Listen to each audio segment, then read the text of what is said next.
O Senhor esteja convosco. Ele está no meio de nós. Proclamação do Evangelho de Jesus Cristo, segundo Mateus.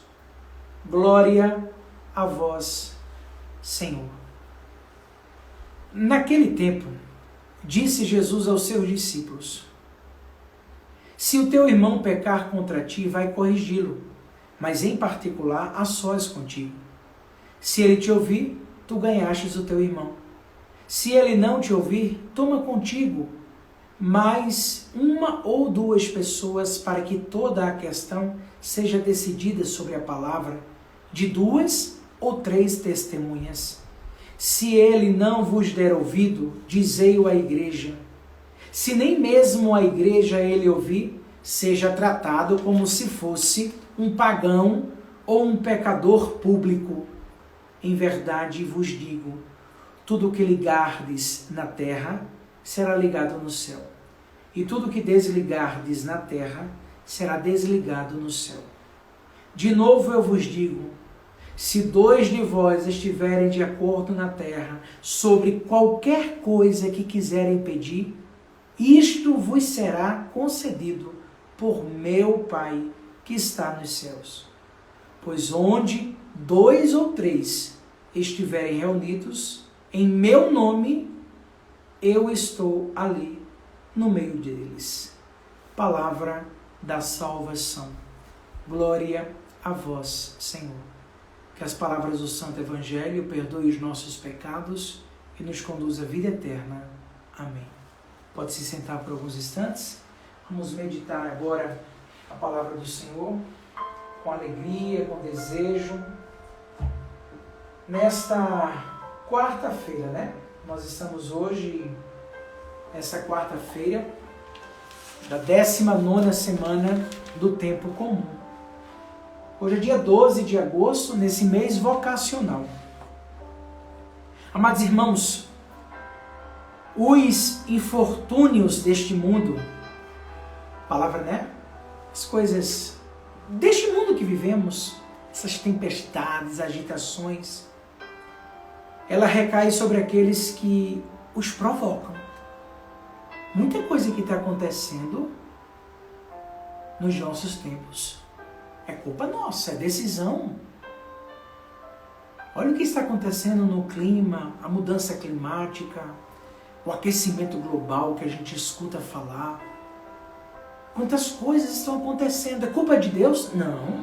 Quando Deus criou o homem, quando Deus criou a terra, quando Deus criou o céu, o mar, tudo Ele criou, está lá em Gênesis, e viu que era bom, perfeito. Ele nos criou a imagem e semelhança. O pecado é culpa de Deus? Não. Quando Deus criou o homem, como é que Adão e Eva viviam? Nus, no paraíso. Mas quando eles decidiram, quando eles pecaram, é como se que caíssem a pureza dos seus olhos e eles começassem a olhar, e ali nós carregamos o pecado original. É algo que eu, Padre Bruno, e você travamos. Eu vou dizer mais uma vez, os infortúnios, as dificuldades, as tribulações, muitas coisas que nós vivemos deste mundo, são provocados por nós. O que é que nós escutamos na primeira leitura de Ezequiel?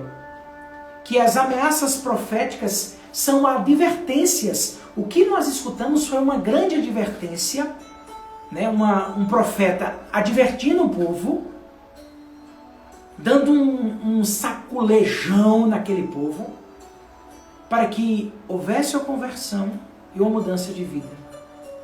Presta bem atenção. As ameaças proféticas são advertências para nos convertermos de verdade e evitarmos toda e qualquer tipo de ofensa a Deus. Perseverando os vínculos com o irmão. O profeta foi proclamando ali e disse: ouvi, aproxima-se o castigo da cidade. E quem foi que sobreviveu deste castigo?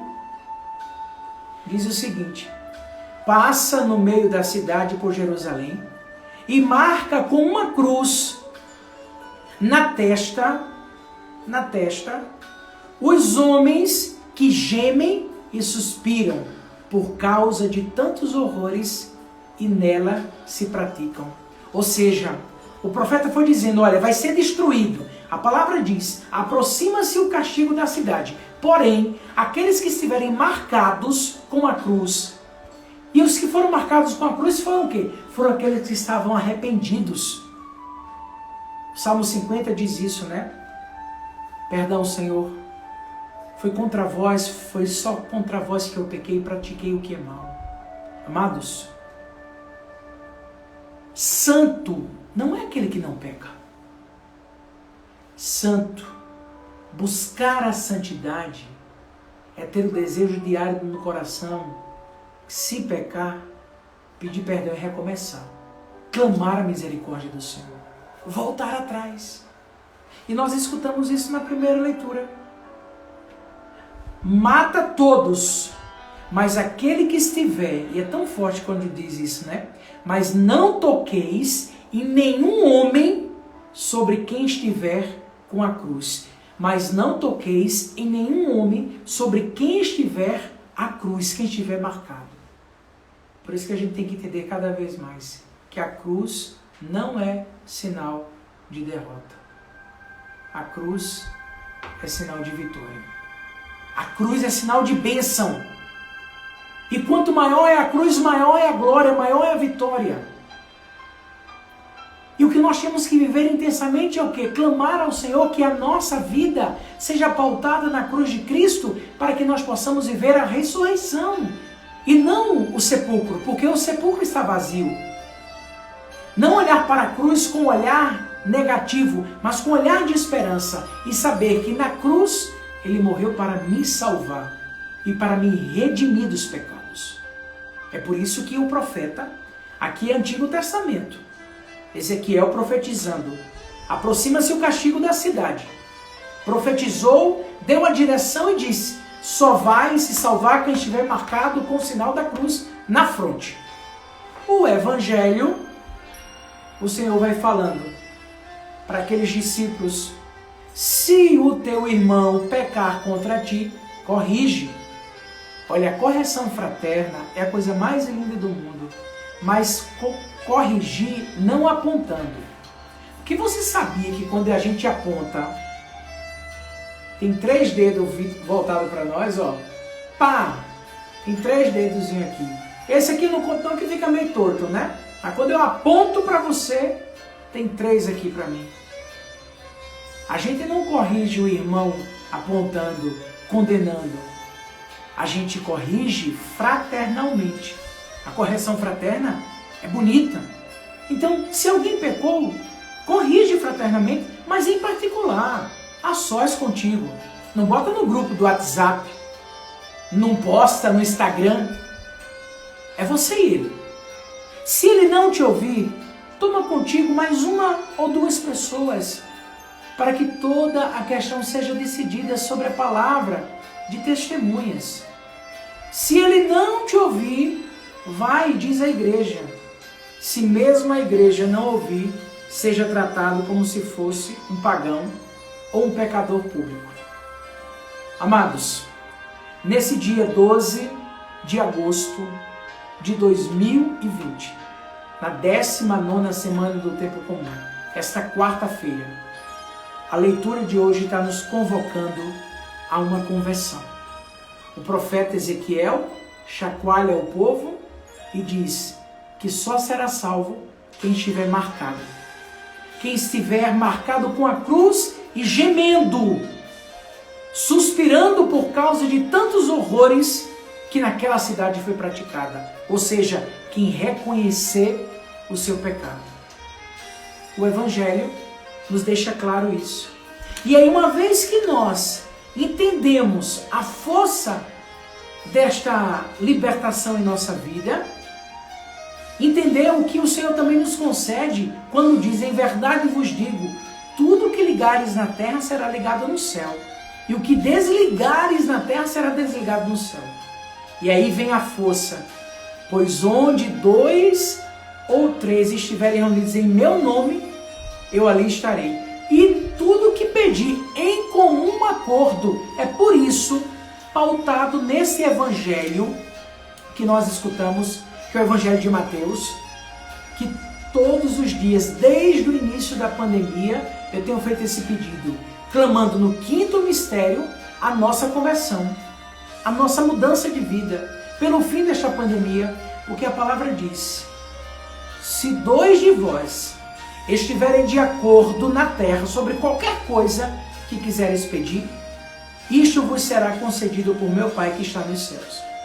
Mas para que isso aconteça, o meu e o seu coração tem que estar limpo, purificado, convertido.